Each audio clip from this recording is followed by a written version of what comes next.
So in this video, I will show you step by step how you can fix the SS06 device banned learn more error on Snapchat.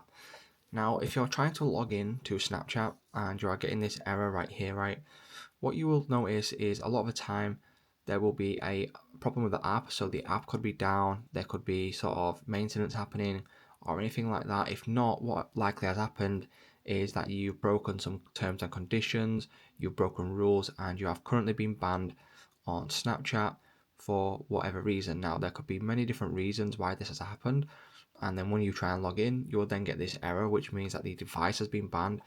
But also, if your account has been banned, if you try a different device, what you will notice is that it will not let you log in from another device as well.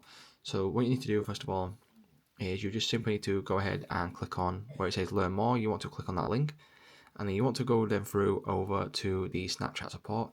It will then be able to assist you on the reason why you are getting this message, if your account has been banned, or if there is any restrictions currently being on your account.